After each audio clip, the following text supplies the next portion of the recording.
आज का टॉपिक है कि कितना वोल्टेज और कितना करंट हमको मार सकता है। पर दोस्तों हमारे मन में एक ये डाउट रहता है कि हमारे जो इंडस्ट्री होती है उस इंडस्ट्री के अंदर हमको 220 वोल्टेज के काफ़ी झटके लगते रहते हैं। पर दोस्तों हमारी जो इलेक्ट्रिकल स्टडी कहती है वो इलेक्ट्रिकल स्टडी कहती है कि 30 वोल्ट हमारे लिए काफ़ी डेंजर होता है। वो आंकड़े कुछ ये बताते हैं कि हमारी जो एसी करंट होता है उस एसी करंट के अंदर हमारे 100 मिली एम्पियर के अंदर हमारी मौत हो जाती है। पर दोस्तों हमारे प्रैक्टिकल के अंदर तो हमको इतने करंट के झटके लगते रहते हैं। तो आखिर दोस्तों ये सही है या नहीं वो भी मैं आपको बताऊंगा।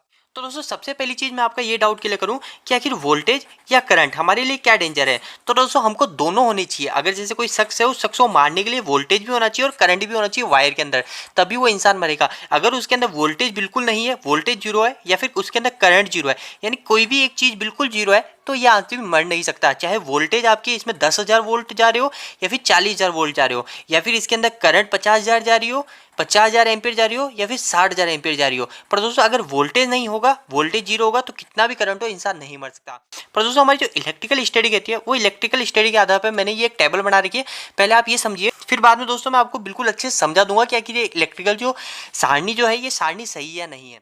पर एसी की अगर हम बात करें, अभी हम डीसी को छोड़ देते हैं, आप इस सारणी में देख लीजिएगा, आपको इसका स्क्रीनशॉट ले लीजिएगा। मैं ओनली एसी की बात कर रहा हूँ। एसी करंट के अंदर दोस्तों हमको ये कहा जाता है कि 7 मिली एम्पियर करंट हमको महसूस हो सकता है, हमारी जो बॉडी होती है उस बॉडी को महसूस हो सकता है। इसके बाद में दोस्तों जो 12 मिली एम्पियर ये मेल के लिए है, ठीक है। मेल ऊपर वाला जो है वो पुरुष के लिए और नीचे वाला है फीमेल के लिए, जो इलेक्ट्रिकल स्टडी कहती है। 12 मिली एम्पियर जो करंट होता है वो हमको झटका दे सकता है, हमारी बॉडी के अंदर हमको झटका दे सकता है। इसके बाद में दोस्तों 55 मिली एम्पियर जो करंट होता है, ये 55 मिली एम्पियर हमारे लिए पेनफुल हो सकता है, ठीक है। इसके बाद में दोस्तों हमारे जो 75 मिली एम्पियर जो करंट की वैल्यू है, इसके अंदर दोस्तों ये हमारे लिए पेनफुल तो हो सकता है, पर साथ साथ ये इतना करंट होता है कि इसके अंदर हम अपने वायर को छुटा नहीं सकते, यानी हमसे अगर हम चिपक गए तो हम वायर को छुटा नहीं पाएंगे। इसके बाद में दोस्तों जो हमारे 94 मिली एम्पियर इस करंट की वैल्यू के अंदर दोस्तों हमको सांस लेने में तकलीफ हो सकती है, यानी हमको सांस नहीं लेने आएगी आसानी से। इसके बाद में जो 100 मिली एम्पियर ये वो वैल्यू है जिसके अंदर अगर हमको 3 सेकंड तक ये झटका लगेगा तो हमारी मौत निश्चिंत है, यानी हमारा हार्ट जो है काम करना बिल्कुल बंद कर देगा। तो दोस्तों ये कुछ सारणी थी। अब दोस्तों क्या ये सही है? क्या हमको 100 मिली एम्पियर करंट मार सकता है? क्या हमको 20 मिली एम्पियर करंट मार सकता है?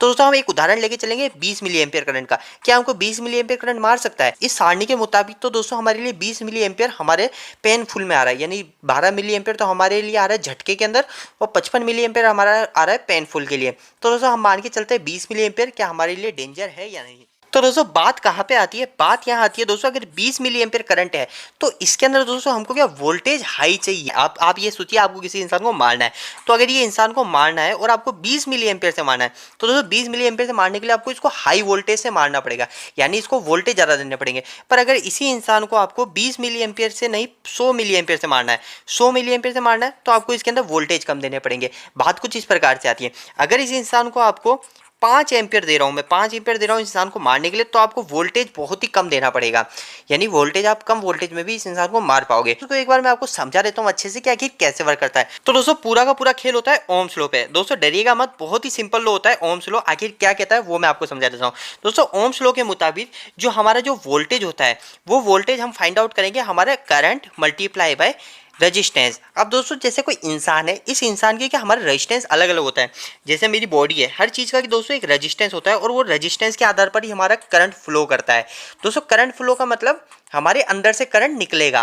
तो दोस्तों बॉडी है, इस बॉडी का रेजिस्टेंस हर समय अलग अलग होता है। अभी जैसे हमारी बॉडी बिल्कुल क्लीन है, यानी बिल्कुल क्लीन है, कोई पसीना नहीं है, बिल्कुल साफ है हमारी बॉडी, तो हमारी बॉडी का रेजिस्टेंस कभी कभी 1 मेगा ओम तक भी जाता है। और दोस्तों हमारी जो जनरल कंडीशन में, हमारी जैसे अभी मैं नॉर्मल कंडीशन में हूँ, तो दोस्तों जनरल कंडीशन में हमारी जो बॉडी का रेजिस्टेंस होता है वो 15 किलो ओम से 17 किलो ओम होता है। आप चाहे तो इस मल्टीमीटर से कभी मेजर भी करके देखिएगा, हमारी जो बॉडी का रेजिस्टेंस आएगा वो 15 किलो ओम से 17 किलो ओम आएगा। और दोस्तों जैसे अभी मैंने ये अंगूठी पहन रखी है गोल्ड की, और दोस्तों अगर मेरे को स्वेटिंग हो रही है और या फिर मेरे कहीं पे घाव हो रहा है, तो हमारा जो रेजिस्टेंस है वो रेजिस्टेंस काफ़ी नीचे गिर जाता है और वो आ जाता है 1 किलो ओम या फिर 5 किलो ओम तक। तो दोस्तों अभी हम नॉर्मल डेज की बात करते हैं, जैसे 17 किलो ओम को ले लेते हैं कि आखिर 17 किलो ओम की हमारी बॉडी है और हमको अगर इस इंसान को 20 मिली एम्पियर से मारना है तो हमको कितने वोल्टेज की आवश्यकता होगी। तो दोस्तों सिंपल सी बात है, मैं क्या करूंगा दोस्तों, मेरे पास करंट पता है कि मेरा 20 मिली एम्पियर है, 20 मिली एम्पियर, ठीक है, और मेरे को रेजिस्टेंस पता है मेरी बॉडी का वो है दोस्तों 17 किलो ओम। तो दोस्तों मैं इन दोनों को मल्टीप्लाई कर दूंगा, तो इन दोनों को मल्टीप्लाई करने के बाद आएगा दोस्तों 340 वोल्टेज। अगर मेरे को इस इंसान को 20 मिली एम्पियर से मारना है तो मेरे को इसको 340 वोल्ट का झटका देना पड़ेगा। तो दोस्तों आई होप कि आपका ये डाउट क्लियर हो गया होगा कितना वोल्टेज और कितना एम्पियर यानी कितना करंट हमारे लिए डेंजर होता है। पर दोस्तों अगर आपको बिल्कुल डिटेल में यह जानना है कि आखिर वोल्टेज या फिर करंट हमारे लिए क्या डेंजर है, तो दोस्तों इसको मैंने एक वीडियो बना रखा है जो ऊपर आपको आई करके बटन में मिल जाएगा, या फिर आप हमारे चैनल पर जाकर विजिट कर सकते हैं। मैंने इसके ऊपर एक डिटेल वीडियो बना रखा है। तो दोस्तों उम्मीद है कि आपको ये वीडियो अच्छा लगा होगा। वीडियो अच्छा लगा हो तो वीडियो को एक लाइक जरूर कीजिएगा। अगर आपको कोई भी सवाल इस वीडियो के प्रति रह गया हो तो आप नीचे कमेंट बॉक्स में कमेंट करके पूछ सकते हैं। इलेक्ट्रिकल की वीडियोस अगर आप हिंदी में देखना पसंद करते हैं आज इस चैनल को सब्सक्राइब कर लीजिए। आज के लिए इतना ही, धन्यवाद।